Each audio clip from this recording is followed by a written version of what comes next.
So, you've come for the part 2 of my card analysis of Forgotten Heroes expansion. Thank you.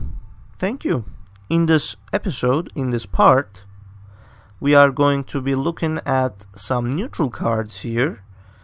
And these neutral cards have a very, very interesting mechanic that was not introduced into the game. I mean, into the main game, let's say. We had a gauntlet that we needed to make a deck that uses only one copy of each card, but these cards, like this one, if you started the game with no duplicate cards, or this one, if you started the game with no duplicate cards, or this one, if you started the game with no duplicate cards, etc. So this is kind of a new thing in this game, and we are going to take a look at this. This is why I wanted to make another section, another part of this review video instead of making the video just one part, because I want to talk about this. But let's take a look at these cards one by one for now. And starting with Seth's Masterwork. Is that how you pronounce that? I'm not very sure. Whatever. It is a support card of 3 cost, neutral of course, ongoing effect. If you started the game with no duplicate cards in your deck, your cards cost 1 less. Now, this is a support card, again. So this card can be destroyed. And if you did not find this card, your cards will cost the same, but every single one of them will be unique, because you wanted to play around with this, right? So this is more of a hindrance than an advantage in my opinion, but we will take a look at these cards as well and then decide how things could be. So let's move on to Namira's Shrine for now. In Namira's Shrine, it is also a support 4 cost this time. It is not a unique card, unlike Seth's Masterwork. You can play 3 of them. At the end of your turn, if you play 3 cards this turn, draw a card. So if you have all 3 Namira's Shrine on your side of the board, you can basically replenish your hand. You're probably not gonna play more than 3 cards, and even if you do, you're gonna just draw 3 cards. But then again, this is a support, and when it's gone, right? There are very limited options of taking this back, but it is overall looking like a good card for aggressive decks that play a lot of creatures, a lot of cards rather, quickly and diminish their hands, basically. So still, we need to see this in action to judge it properly, but I think this could be a cool addition to some aggressive decks in the game, namely battle mages and stuff like that, but we'll see.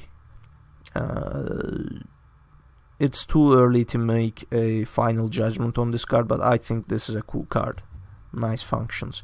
Now this card is also one of my favorites. It's a 4 mana 4/4 creature. Okay stats for its cost, no problem with that. But it has the summon ability of +4/+4 and guard if you have an action, item and support in your discard pile or in play. So if you played an action, item and support, this card will have 8/8 and a guard. This isn't very hard.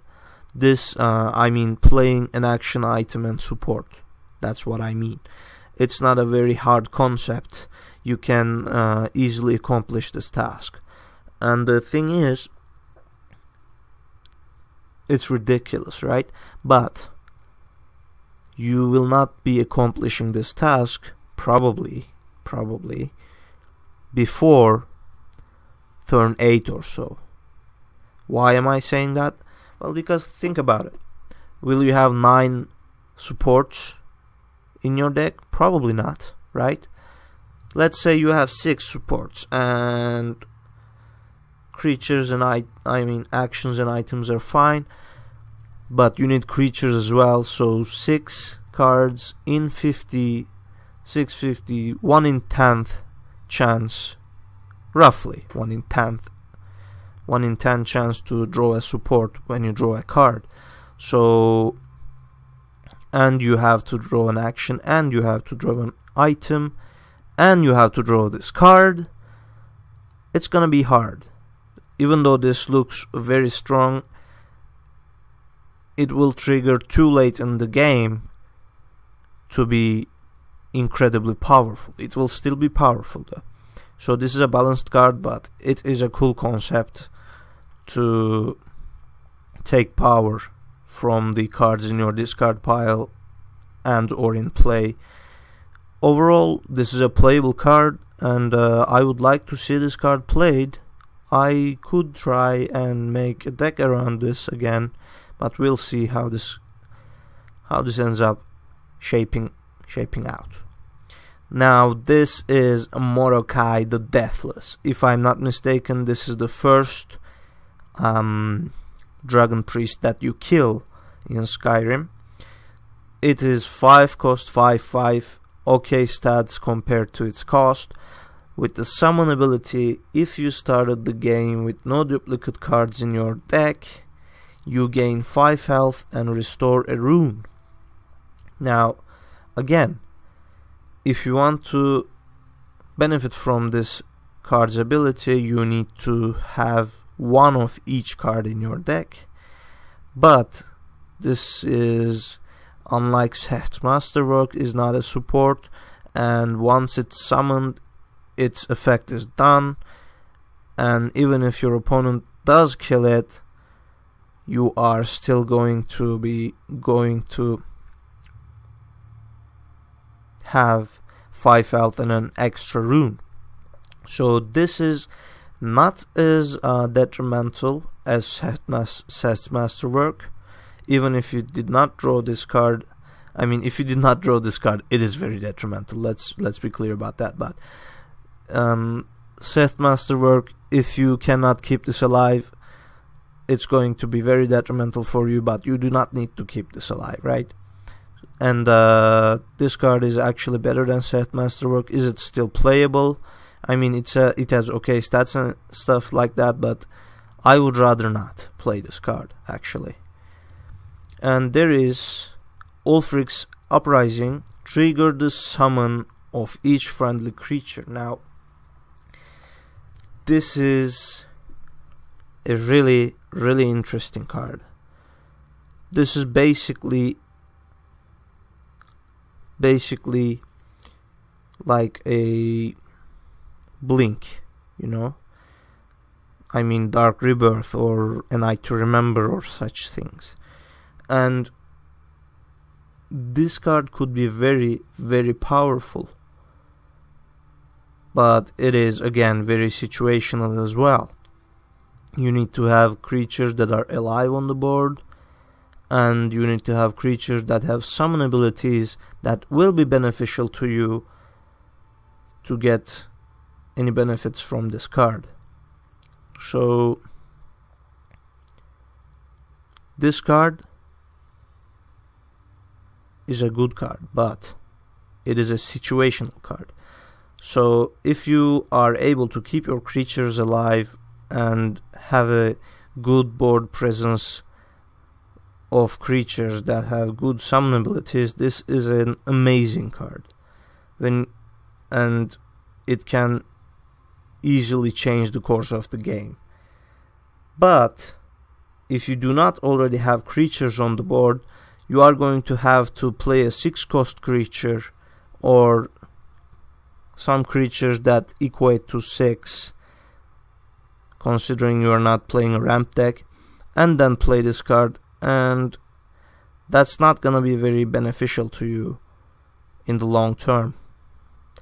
So yeah, this is an interesting card. Actually looks unbalanced, but actually balanced because you need to have good cards on the board already to be able to benefit from this card. So you need to be already winning the game, basically. Well, but we'll see. I am pretty sure somebody will find some way to play this card, and we're just gonna be very impressed with it. So, another card, 10 cost this time. 10 cost unique action. We do not have many unique actions. Siege of Strosmkai. If you started the game with no duplicate cards in your deck, play a random creature, item, support, and action from your deck. Now this could be incredible, or could be very, very shitty, depending on your luck. This is an RNG based card. You may play a 1-cost creature, a 1-cost item, a 1-cost support, if you have one. We have 1-cost supports, and a 1-cost action, in which case you just wasted 10 mana and got fucked. But then again, you could be playing a Parthenax suddenly, and like some crazy support cards and whatever, in which case you would be possibly winning the game. But again, this card requires you to have no duplicate cards in your deck, which is pretty detrimental, man. I mean, I will leave it up to you. Do you think it's worth it? I don't think it's worth it, but it could be interesting. I will give you that. And I will definitely make a deck like without any duplicate cards, just to use these 3 cards definitely, and we'll see how well it works. Before trying that, I cannot really talk too much about this card, but as I said, this is an RNG based card. It could be very good, it could be very bad, but it will probably be something in between. This is still a really cool concept. We'll see. And the last neutral card, Tullius's Conscription. Summon one of each creature from your deck that costs 2 or less. This card is weird,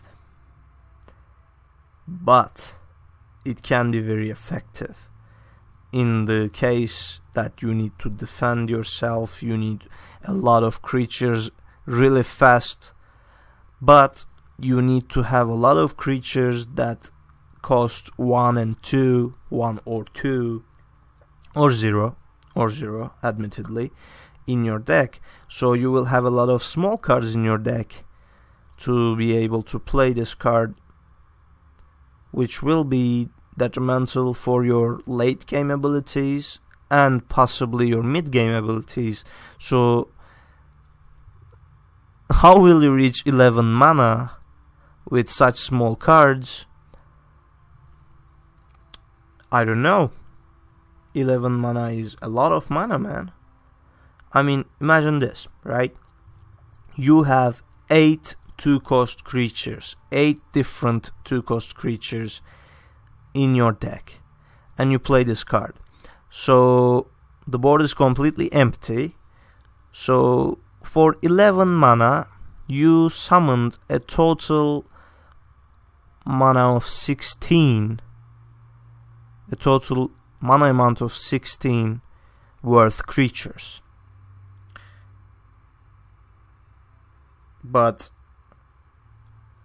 you had to put 8 different 2 mana creatures for that, and you need to put no 1 mana, no 0 mana creatures, so you will only summon 2-cost creatures, and you only benefited 5 mana from that, and you somehow survived to the 11th turn while having 24 2-mana creatures in your deck. That is just insane. This card is not worth it, in my opinion. But you're welcome to talk about what you think in the comments down below, and we can have a discussion about this. This card is just silly, in my opinion. Unless you are playing it with, like, what's that card, the yellow one that summons creatures, depending on how much it costs, that the action you played. But still, if it fills up the board, you will not be able to summon an 11 cost creature either by playing this. I don't think this is a good card. This isn't even playable, let alone putting it in a meme deck, right? Because you need to reach to the 11th turn to be able to play this, but you need a lot of small creatures for this card to be worth to be played. It's just useless, in my opinion. Now, before I end this video, I would like to discuss one more thing. The combination of all these three cards, right? Seth's Masterwork, Mordecai, and Siege of Strosmakai. So, if you combine these cards together, you should have no supports other than this in your deck. Why? Because when you play Siege of Strosmakai, it will summon Seth's Masterwork. And you will be able to benefit from it even if you did not draw this, but drew this.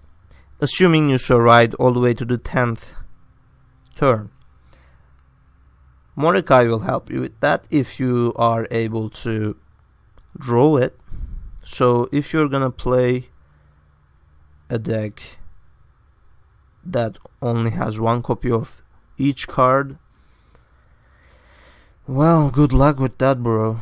But it might be possible still. Even with the combination of these three cards, I don't think it's worth it, because there is no guarantee that you will draw these cards, and you are relying your entire strategy on drawing these cards. Not very sound. But as I said, we will make a deck like this, and we will try to make it work. If it works, yay. If it doesn't, well, I told you so. But we'll see how that goes. So this is the end of my review for the cards of Forgotten Heroes. If you liked the video, feel free to leave a like. If you have clashing opinions on this subject, on any of these cards, please do feel free to write a comment down below telling Adigeko you are stupid, this card is actually good because of this, but you did not think about it, and I will thank you sincerely because you taught me something.